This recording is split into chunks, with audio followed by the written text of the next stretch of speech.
இந்த நம்பிக்கையில்லா பிரேரணையை இந்த சபையிலே சமர்ப்பித்த போது எங்களுடைய கட்சி சார்பாக அந்த நம்பிக்கையில்லா பிரேரணையிலே நாங்கள் கையெழுத்து வைப்பதை நாங்கள் தவிர்த்திருந்தோம்.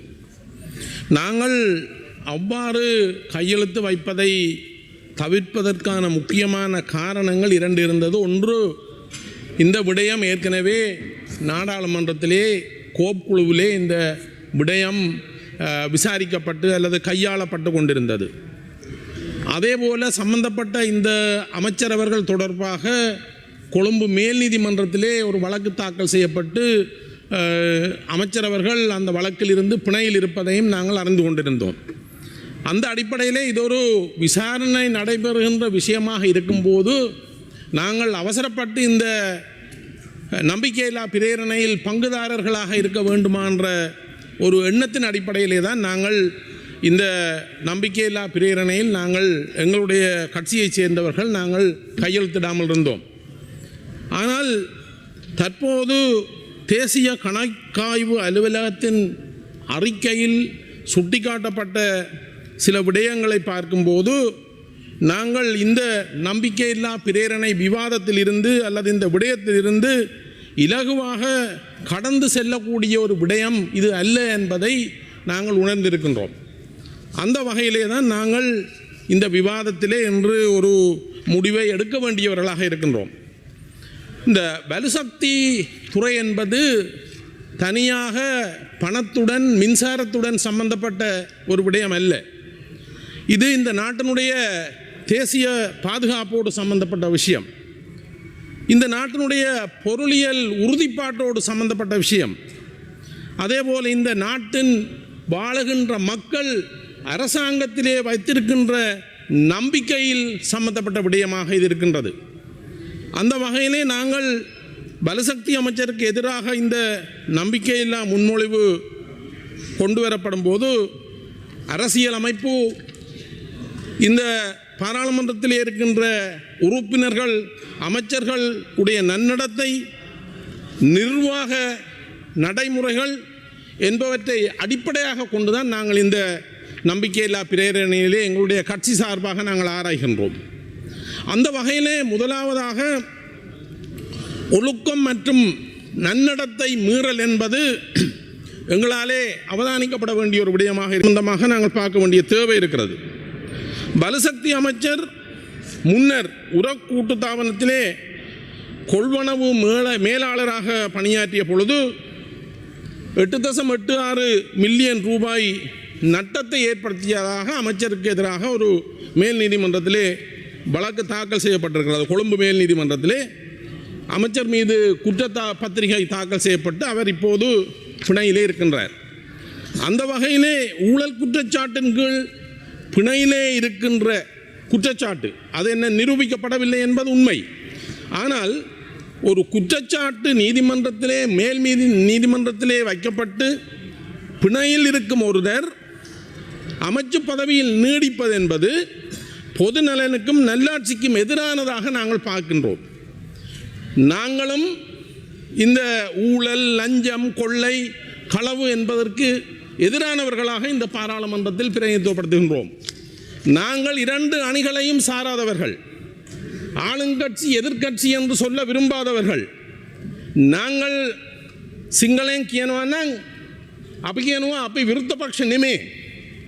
විරුද්ධ පක්ෂ පැත්තේ හිටියාට අපි කියන්නේ අපි ප්‍රතිපක්ෂ කියලා කියනවා. අපි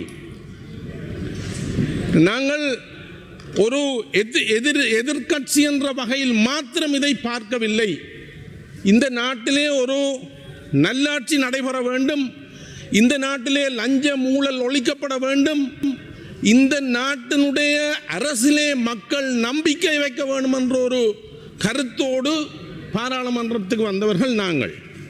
அந்த வகையிலே கௌரவ அமைச்சர் மீது முன்வைக்கப்பட்டிருக்கின்ற குற்றச்சாட்டு மிகவும் முக்கியமானது. நான் சொன்ன அந்த விடயங்களை அவர் திருப்திப்படுத்தவில்லை என்பதை நாங்கள் யோசிக்கின்றோம். அந்த வகையிலே நாங்கள் இந்த நாட்டிலே அவர் இந்த பதவியில் நீடிப்பது அவர் குற்றவாளியா இல்லையா என்பதற்கு அப்பால் இவ்வாறான ஒரு பாரிய குற்றச்சாட்டு அவர் மீது சுமத்தப்பட்டிருக்கும் போது அவர் இந்த பதவியிலே நீடிப்பது என்பது பொருத்தமற்றது என்று நாங்கள் யோசிக்கின்றோம். எங்களுடைய கட்சி அதை மேல் நோக்கி பார்க்கிறது. தேசிய மக்கள் சக்தி அரசு ஊழல் எதிர்ப்புக்கான மக்கள் ஆணையை பெற்றிருக்கிறது. அந்த மக்கள் ஆணையை சோதிக்கின்ற ஒரு நடவடிக்கையாக இந்த நம்பிக்கையில்லா பிரேரணை இங்கு வைக்கப்பட்டிருக்கிறது. ஆகவே அதற்கான பொறுப்பு கூறுதல் என்பது இந்த அரசாங்கத்தினுடைய முக்கியமான ஒரு பிரச்சனை. நீங்கள் கடந்த 15 வருடங்களிலே ஊழல் செய்தீர்கள், உங்களுக்கு இதை பேச அதிகாரம் இல்லை, நீங்கள் செய்தால் நாங்கள் செய்யக்கூடாது என்ற தொனியிலே கேள்வி எழுப்பக்கூடாது என்று நாங்கள் யோசிக்கின்றோம். ஊழல் நடந்திருக்கலாம், விசாரியுங்கள், முதல் நடந்த ஊழலே விசாரியுங்கள். அதே வேளையிலே நீங்கள் முதல் ஊழல் நடந்தபடியினால இதை பற்றி நாங்கள் பேசக்கூடாது என்ற ஒரு கட்டுப்பாட்டை கொண்டு வர முடியாது என்பதைத்தான் நான் இங்கு சுட்டிக்காட்ட விரும்புகிறேன். ஊழல் குற்றச்சாட்டுகள் மற்றும் நிர்வாக தவறுகளுக்கு பலுசக்தி அமைச்சர் அற அடிப்படையில் அவரது பதவியில் இருந்து தற்காலிகமாக விலக வேணும் என்று நாங்கள் கருதுகின்றோம். 2025ஆம் ஆண்டு டிசம்பர் முதல் 2026ஆம் ஆண்டு பிப்ரவரி மாதம் வரை இறக்குமதி செய்யப்பட்ட நிலக்கரியின் வெப்ப பெருமானம் கலோரிக் வேல்யூ மிகவும் குறைவாக இருப்பதாக இந்த அறிக்கையில் சொல்லப்பட்டிருக்கிறது. இதை பொது பயன்பாட்டு ஆணைக்குழுவும் சொல்லுகிறது. இதன் காரணமாக நிலச்சோலை மின் உற்பத்தி நிலையத்திலே உற்பத்தி செய்யப்பட வேண்டிய சக்தியின் அளவு குறைந்திருப்பதாக இந்த அறிக்கையிலே சொல்லப்பட்டிருக்கிறது. ஆகவே இது தொடர்பாக நாங்கள் ஆராய வேண்டிய தேவை இந்த பாராளுமன்றத்துக்கு இருக்கிறது. அதேபோல் இந்த இவ்வாறான விடயங்களை அதற்கு பொறுப்பான அமைச்சர் தடுக்க தவறி இருக்கிறார் என்ற சந்தேகம் எங்களுக்கு இருக்கின்றது. இலங்கை பொது பயன்பாட்டு ஆணைக்குழு அறிக்கையின்படி கொள்வனவு நடைமுறைகளில் பாரிய தவறுகள் இடம்பெற்றிருப்பதாக சுட்டிக்காட்டப்பட்டிருக்கின்றது. இந்த அறிக்கையில் ஆடிட் அறிக்கையில் கூட அந்த விடயங்கள் விலாவாரியாக எழுதப்பட்டிருக்கிறது.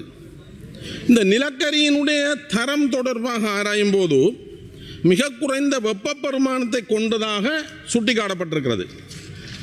அது லோட் பண்ணுற போர்ட்டில் எப்படி இருந்தது, அன்லோட் பண்ணுற போர்ட்டில் எப்படி இருந்தது என்பதை முந்தி பார்க்கவில்லை என்று சொல்லி கௌரவ சுகாதார அமைச்சர் அவர்கள் சொன்னார்.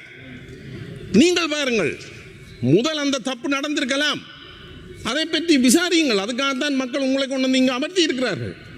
அதை விசாரியுங்கள். ஆனால் அது இந்த அரசாங்கத்திலும் தொடரக்கூடாது என்று நாங்கள் விரும்புகிறோம். அது இந்த அரசாங்கத்திலும் தொடரக்கூடாது.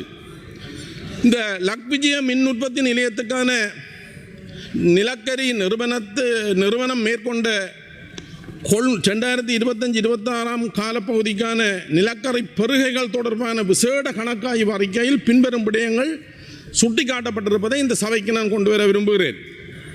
வழங்குனர் தெரிவில் முரண்பாடு காணப்படுவதாக சொல்லப்படுகிறது. இங்கு இந்த நிலக்கரியை கொண்டு வந்த சம்பந்தப்பட்ட நிறுவனம் அது இந்த வழங்குனராக பதிவு செய்யப்படாத ஒரு நிறுவனம் என்று சொல்லப்படுவது மாத்திரமல்ல, இந்த டெண்டர் ப்ரொசீஜருக்குள்ளுக்கு எடுக்கப்பட்ட மேலும் 3 நிறுவனங்கள் அப்படி பதிவு செய்யப்படாத நிறுவனங்களாக சுட்டிக்காட்டப்பட்டிருக்கிறது. அதே நேரம் இந்த நிறுவனங்கள் இலங்கையிலே கருப்பு பட்டியலில் அரிசி கொண்டு வந்த தொடர்பான தரமற்ற அரிசியை கொண்டு வந்த தொடர்பான முந்தைய அரசாங்கத்திலே தரமற்ற அரிசியை கொண்டு வந்தது தொடர்பாக இந்த நிறுவனங்கள் கருப்பு பட்டியலில் இருப்பதாகவும் சொல்லப்படுகிறது. ஆகவே இந்த பெருகை நடைமுறை அல்லது கொள்முதல் கொள்கை நியாயம் இல்லாமல் அப்பட்டமாக மீறப்பட்டிருக்கிறதாக இந்த கணக்காய்வு அறிக்கையிலே சொல்லப்பட்டிருக்கின்றது. அந்த வகையிலே இந்த தரப்பரிசோதனையில் பல மோசடிகள் செய்யப்பட்டதாக சொல்லப்படுகிறது. அதனுடைய இந்த கணக்காய்வு அறிக்கை சொல்லுகிறது, நாங்கள் சொல்லவில்லை. ஆகவே இந்த லங்கா நிலக்கரி கம்பெனி செய்த நிலக்கரி தரத்தை ஆராய்வது தொடர்பாக விற்பனையாளருக்கும் கொள்வனவாளருக்கும் இடையில் இருக்கின்ற உடன்பாடுகள் கூட இந்த தரத்தை பரிசோதிப்பதற்கு பயன்படுத்தப்படவில்லை என்பதை இந்த கணக்காய்வு அறிக்கையினூடாக காணக்கூடியதாக உள்ளது. ஆகவே இந்த ஒரு நிறுவனத்துக்கு தரப்பரிசோதனைக்கு கொடுக்கப்பட்டதாக சொல்லப்பட்டிருக்கிறது. ஆனால் அந்த நிறுவனத்தால் வழங்கப்பட்ட அறிக்கைக்கும் இந்த மின் உற்பத்தி நிலையத்திலே இருக்கின்ற அறிக்கைகளுக்கும் பாரிய முரண்பாடு இருப்பதாக சொல்லப்படுகிறது. அது மாத்திரமல்ல, இந்த அறிக்கையை கொடுத்த நிறுவனம் ஏற்கனவே ஒரு காலாவதியான நிறுவனம் என்றும் இந்த அறிக்கையிலே சொல்லப்பட்டிருக்கின்றது. நிலக்கரி ஏற்றப்படும் துறைமுகத்திலும் இறக்கப்படும் துறைமுகத்திலும் செய்ய வேண்டிய அந்த ப்ரொசீஜர்ஸ், குவாலிட்டி செக் செய்யப்படவில்லை என்பதையும் இந்த கணக்காய்வு அறிக்கை சுட்டிக்காட்டுகின்றது. ஆகவே நிலக்கரி விநியோகம் அனுபவம் இல்லாதவர்களை எந்த ஒரு தொழில்நுட்ப அல்லது சட்ட ரீதியான ஆலோசனையுமின்றி அவர்கள் பங்கு பெற்றுவதற்கான, இந்த டெண்டரிலே பங்கு பெற்றுவதற்கான தகுதி நிபந்தனை தளர்வு செய்யப்பட்டு இந்த வேண்டுமென்றே இது செய்யப்பட்டு அவர்களுக்கு வழங்கப்பட்டதாக சொல்லப்படுகிறது. அதே மாதிரி இந்த சட்டமா அதிபர் அவர்களுடைய அனுமதியை பெறுவது தொடர்பாக சட்டமா அதிபர் அனுமதி வழங்கிய திகதிக்கு முதலே இவர்களுக்கான டெண்டரை கொடுப்பதற்கான ஏற்பாடுகள் நடைபெற்றதாக இந்த கணக்காய்வு அறிக்கையில் சொல்லப்பட்டிருப்பது மிகவும் ஒரு முரணான விஷயமாக நாங்கள் பார்க்கின்றோம். அதே மாதிரி பெறுகை நடைமுறைகளினுடைய காலம் குறைக்கப்பட்டது. 42 நாட்களாக இருந்ததை அது முந்தையும் குறைத்தார்கள். இப்போது நாங்கள் குறைத்ததை பற்றி பேசாதையும் கொண்டு தயவு சொல்ல வேண்டாம். அந்த 42 நாட்களை 21 நாளாக வேண்டுமென்றே குறைக்கப்பட்டதாக இந்த அறிக்கை சொல்லுகிறது. அதேபோல நிலக்கரியை நாட்டுக்குள் கொண்டு வருவதற்கான முறையான திட்டமிடமின்மையால் மின்சார வளங்களில் பாதகமான தாக்கம் ஏற்பட்டமை கணக்காய்வில் கண்டறியப்பட்டுள்ளது. ஆகவே இந்த நிலக்கரியினுடைய தரம் உரிய வேளையிலே இங்கு கொண்டு வரப்படாமை, தட்டுப்பாடு ஏற்படுத்தப்பட்டமை போன்ற விடயங்களுக்கு கௌரவ அமைச்சர் அதில் நேரடியாக பங்கு பெற்றினாரா, ஊழல் செய்தா என்பதில்லை பிரச்சனை. அந்த விடயத்தை சரி செய்ய வேண்டிய பாரிய பொறுப்பு இந்த அரசாங்கத்துக்கு இருக்கிறது. Honorable Dr. Satyalingam, you have 2 more minutes. நன்றி. ஆகவே இந்த விடயங்களை அரசு கவனிக்க வேண்டும் என்று கேட்டுக்கொள்கிறேன். அதே போல இந்த தரமற்ற நிலக்கரியை இங்கு கொண்டு வந்ததால் ஏற்படுகின்ற உற்பத்தி இழப்பு, அந்த சக்தியினுடைய இழப்பை ஈடு செய்வதற்கு மேலதிகமான நிலக்கரியை பயன்படுத்துவதால் இலங்கை ரூபாக்களிலே 2237.7 மில்லியன் ரூபாய் நட்டம் ஏற்படும் என்று சொல்லப்பட்டிருக்கிறது.